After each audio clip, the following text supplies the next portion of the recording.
Thank you, Tammy. Oh, hello, you guys. How you doing? Good. You good? Are you tired?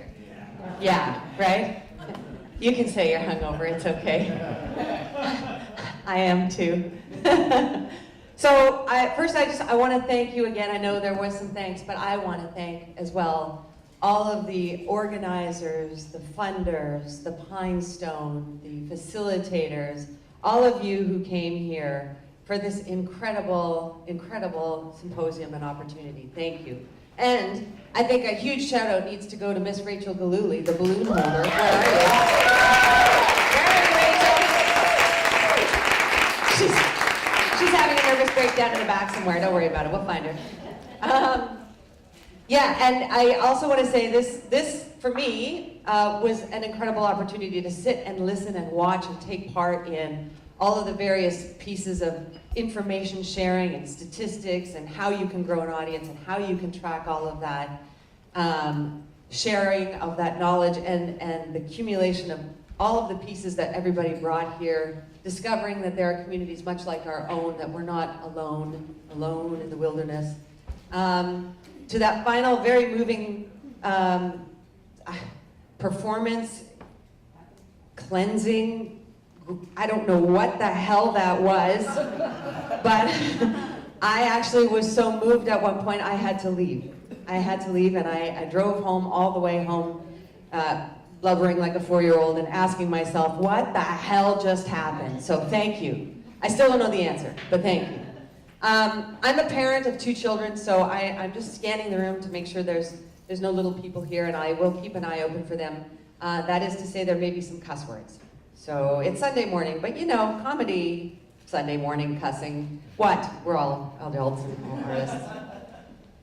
So I want to talk to you today about statistics, the advantage of disadvantage, and how it's not a party until the fire department shows up. As Tammy said, I grew up in a town in Saskatchewan, rural Saskatchewan, 101 people. The student body of my high school was 20. There were 4 girls in my classroom, myself included. There were no boys. I was valedictorian. Wow! 64 English average. There you are, Rachel. Thank you. You missed it. You missed. We said thank you, and there was lots of applause.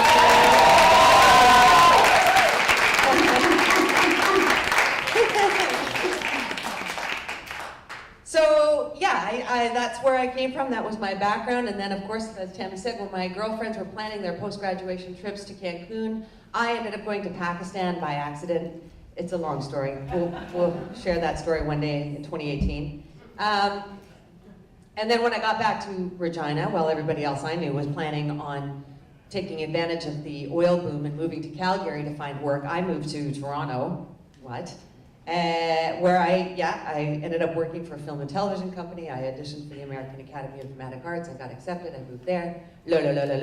Long story short, statistically speaking, I should not exist. I mean, statistically speaking, that shouldn't have happened. And actually, statistically speaking, neither should you. So, but here we are. Proof in the pudding that sometimes all of that information can lead you in a direction that maybe isn't as accurate as we all know it to be. Right, oh, and then let's add to that, I met my husband in my late 30s and I had children in my 40s. What was I thinking? Anyway, we live in a world, right, where performance measures, data collection, statistics are critical to the requirements to support grant applications, creation of new enterprises, ongoing projects, to demonstrate the understanding of economic importance, to support future planning and trends, and all of those lovely fancy words we like to unpack when we talk about what we need to do and how we need to get there. And just as an FYI, I also served as a municipal councillor for a term. Yeah, that went well.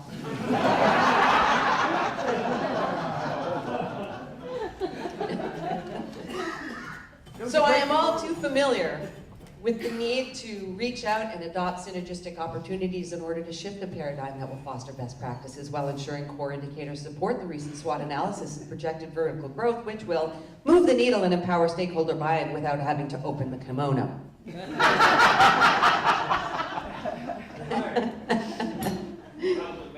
Thank you. Yeah, I wanted to have that memorized, but you know, too much wine. Anyway. In other words, that critical data, that statistics, they can sometimes, as I said earlier, lead us in the wrong direction or to take us to possibly erroneous conclusions. I would like to share a quote with you from a book that has just come out. It's, I don't know, some of you may be aware of it or have already had a copy and read it. David and Goliath by Malcolm Gladwell. Properly understood, once he has decided to change the rules of the conflict, the sling in his hand is such a devastating weapon that no contemporary observer of that battle would have thought David was a long shot. Once they realized he was winding up with his sling, they would have realized that he had all of the cards. We are misled by the narrowness of our assumptions about what constitutes an advantage in any given situation. And I read that and I went, wow, that's pretty awesome and speaks to me because that was my experience. Which brings me to the advantage of disadvantage. I grew up on a farm with no running water, an outhouse, and a parking lot. I am not Methuselah. Every fall, my Polish aunties and grandmothers would get together at somebody's house and they would disappear down into the basement. For 2 weeks they'd be down there in the middle of this hellacious steam while they were boiling chickens and plucking them and smoking little roll-your-own cigarettes, and all that smoke would just go up around the outside of their nose and turn it yellow. And they'd be down there drinking CC and laughing and joking and basically sharing best practices. And they were down there. And when my cousin Connie, right, you could just hear this cackling upstairs, and cousin Connie and I were called down to help pluck the chickens. It was just insane, right? And they would take cheap shots at each other and yet at the same time support each other, right? Oh God, Irene, so hammered, right? We called them weeble wobbles. They actually never fell down. They just kind of did this thing on the balls of their feet, with their cigarette. I have to tell you, I love your blood sausage. And my little Auntie Irene, who was about as big as this microphone, actually, she was all just gristle. She'd just roll with it, right? She's like, Sophie, you know the reason why my blood sausage tastes so good. It tastes good because I make it from the blood of my own arm. I'm kidding, more CC, la la la. So that's all going down in the basement. My cousin Connie and I, like I said, when we weren't conscripted to help with the chickens, we were upstairs watching the soap operas. And the women on the soap operas were the antithesis of the women that I grew up with. These women on the soap operas with their perfect hair and their long ticky nails and their tiny little waists, they said and did very important things. They got pieces of paper signed. They would walk into an office and they would hold out a piece of paper and then they would look right at the camera and they'd say something like, Tyler, I need this paper signed by Friday. And if it's not, Mitch is going to have your head on a platter. And then they do that weird twitchy thing with their lip, which told you that was like serious business, right? You kidding me? I'd never see that in my life. Could you imagine some big Polish auntie coming up out of the basement into a boardroom? Just, Tyler, you little nothing of a man, you sign this. I said sign this. Okay, Tyler, listen to me. I need to share something with you. See these hands? I use these hands to kill chickens. I just thought you should know. Okay, look! And then for 3 days, right? You need me. Anybody in here in this office needs me. I'm down in the basement. So I have these conflicting worldviews of what women were and how they could be.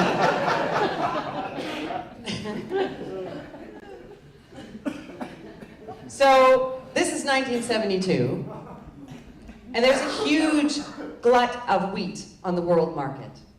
And in an effort to make money that year, because wheat was pointless, my parents decided to plant a much more lucrative crop, and they planted flax. And I don't know if you've ever seen fields of flax in the prairies, but it has this very delicate blue flower, and it looks like squares of ocean in the middle of a shimmering heat. It's beautiful. So they planted flax, and they put everything they had into that, so much so that they couldn't afford crop insurance, and that year it hailed. And all those delicate little blue faces were pressed to the ground, and we lost the farm. And so we had to pack up our stuff, and we moved to the very blue-collar neighborhood in the city of Regina, where my mother fell in love with the Lord and became a member of the born-again Christian movement. Across the street from us lived the Langs. They were called the Langs because that was their last name. There was Brenda, Lorraine, Sandra, Cheryl Lang, and their mother and father. And because we lived in the bluiest of blue-collar neighborhoods, it was a prerequisite there that everyone who lived in that area knew how to fight. And wow, could the Langs fight. Let me tell you. It would start at dinner. You could hear them, we could hear them in our house. It would start at dinner, and we could hear them, and it would go something like this. Save me some potatoes too, you fat cows! Translation, save me some potatoes too, you fat cow, Jesus. And then the fight would spill out onto the street, and then the mom would get involved, and then the dad would get involved, and there was some eye gouging and hair pulling and kicking and various other things. Then the police were involved, so naturally, I became friends with the Lang girls. And I would go over to their house and play with them down in the basement in the rumpus room where the rumpusing could happen. What the hell? Why rumpus? What is that? Rumpus room. Nobody? Anybody? Rumpus? Did you rumpus? Yeah. There was rumpusing? What kind of rumpusing? Oh, crazy. Yes, Chris Lind, of you I could believe that. Can't really talk about it here. There were swear words printed out on your light bright. I know it.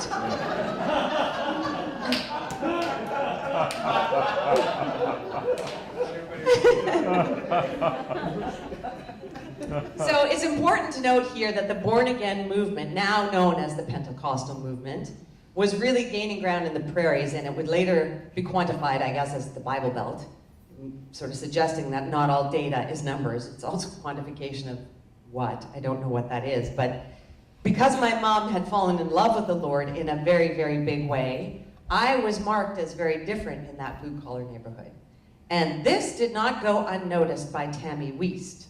Tammy Wiest took exception to my mother's love of the Lord with her quirky sayings like, Jesus has a place in heaven for you whenever you asked her at the time. What? And so Tammy made it her mission to terrorize me and hunt me down.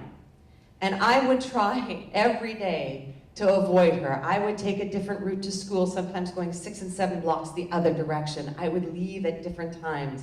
I would scour the back alleys in the early part of the morning for pop bottles, which is sadly no longer a revenue stream available for young children, in an effort to avoid Tammy. But no, she would always find me, and then she would take my pop bottles, which I was going to use for Chef Boyardee, and she would go and buy smokes. Hello. And so one day, I was, right, I'm losing this fight daily. She always managed to find me and kick the ever-living out of me. And so I decided, after a particularly nasty shit-kicking, that I needed to go to Sandra, the oldest of the Lang girls, and ask for her fighting advice. Because, right, what else could I do? She would know. She was, after all, the girl who put a cigarette out on her sister's forehead over a particularly nasty fight over who got to sleep with the new kitty. She won. So, her advice stayed with me to this day. And it goes like this. Grab her by her fucking hair, yank her head down against your knee, then when the skinny witch is on the ground, you kick her in the box. Oh, okay. Luckily for me, I am not an aggressive person, and I have not had the opportunity to use that in any forum. But now that I know that, I can't unknow that, and now you can have that information too.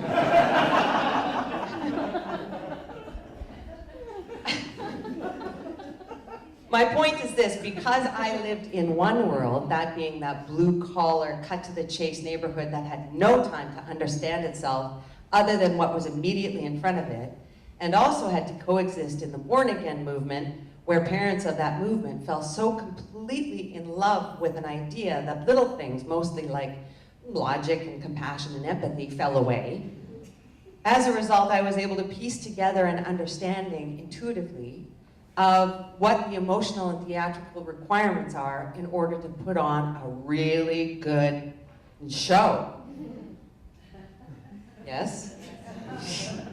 Because believe me, those blue-collar fights in the born-again movement lean very heavily on theatrics, and I'll give you an example. One day, my mother decided to have our furnace exorcised. Yeah, it started making funny banging noises, and she believed that Satan had taken up in our Lennox 300. So it made perfect sense that she would invite her born-again friends over. And it was fantastic, man. I mean, they had enough water on that furnace to douse a small burning bush, and there was all sorts of, Jesus, Lord, we need you to take Satan from this furnace. I'm like, what the hell? And when did you become deep Southern Louisiana accented? Who are you? So theatrically, that was brilliant, right? And so my disadvantage of not having access to traditional theater or standout turned out to be my advantage, because when I finally did find my voice, I sailed blissfully ignorant into the then male-dominated world of stand-up comedy and monology, because I didn't know I couldn't. And this is something that I think we all share on some level, right?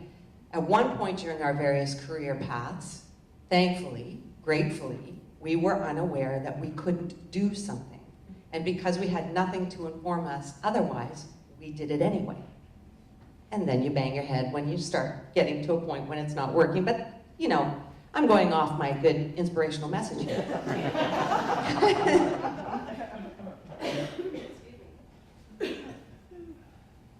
And so that leads me to why it's not a party until the fire department shows up. Where do you throw a graduation party when there is no town hall? When the church basement is so depressing that you'd rather have your party in the grocery store? The Quonset is where. For us, in the prairies, it's Quonset. Are you guys familiar with Quonset? Do you know what that is? Yeah. Some of you don't know? Okay, so if you're ever driving through the prairies or certain parts of the country, even here a little bit, you see those large steel buildings. They kind of like just kind of halfway like that, right, the big doors. We call that a Quonset. So it was 1985, and it was the beginning of the whole no drinking and driving education campaign. And for us in the prairies at that time, it was really more of a slogan than just a practical pieces of information, right? It was like, yeah, no drinking and driving, whatever, yeah. Seat belts, something about don't smoke while eating. Got it, check. So when the graduation classes in that part of the province whispered about having a party, word would go out far and wide because, hey, there was nothing else to do. I had invited my 3 classmates, Natch, I mean, I couldn't exclude one of them, that would be rude, and a few friends from the next town over. And that evening, while I was upstairs changing in my bedroom, I watched, frozen in fear, as the thin lights began appearing across a dark blue horizon, and it stretched out for 6 miles. I knew that because the roads were on a grid system and the second turn was 6 miles from my house. And so the first thought I had was, sweet baby Jesus, I am in so much shit. Over 300 people showed up. Someone opened up the gates to park more cars, and 190 head of our cattle, took that as an invitation to saunter over to the neighbor's freshly seeded fields of winter wheat. I watched in slightly drunken horror as all 4 of the grade 11 boys took turns to see if they could get purses to fly over the house. And then someone decided a bonfire was needed, which ended up setting fire to our yard, and our neighbor's yard, and 3 cars.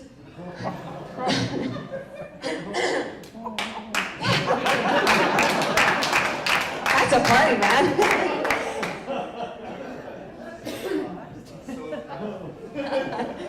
So why am I telling you this? Because we have all of these kinds of cautionary tales that happen in our community, but we maybe don't always hear about them. The challenge is those kinds of disadvantages, not having a place for our youth to hang out, not having a venue for culture or arts to gather and celebrate each other or provide an opportunity for a community to see themselves reflected back results in this kind of hidden semi-apocalyptic mayhem and sometimes loss. Believe me, there were a number of students who didn't make it into their grade 12 year. So my note to you would be, find the stats that support the why of what you want to achieve. Use theatrics, be dramatic, paint that visual picture with every adjective and powerful image at your avail, and do not be afraid to overstate. Be as subtle as a train wreck on a barge carrying a shipping container of sparklers. Because we need to give everyone permission to do the same, and the only way we'll find each other and support each other is if we hold those sparklers high. Be that light and start a fire. Thank you.